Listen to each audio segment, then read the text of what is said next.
presented by RR Music।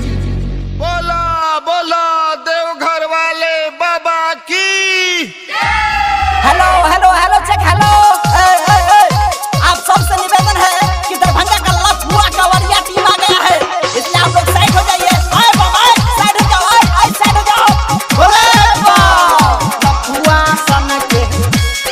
लफुआ सन के टोली उजाला म्यूजिक के मैं प्रस्तुति देव घर में बोलबम बोली रे है लफुआ सन के टोली रे।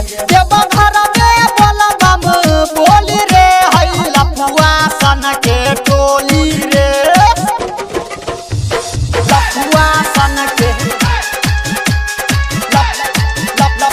लफुआ सन के टोली रे।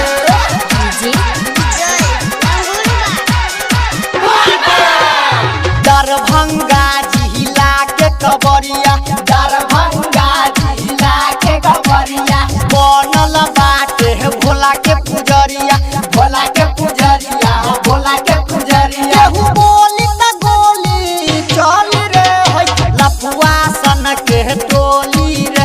देव घर में बोलबम बोली रे है लफुआ सन के टोली रे।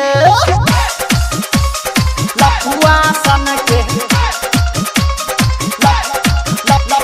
लफुआ सन के टोली रे। उजाला म्यूजिक के मैं प्रस्तुति गायक पंकज भोला के दीवाना, भोला के दीवाना हो भोला के दीवाना। श्री महाकाल के गाव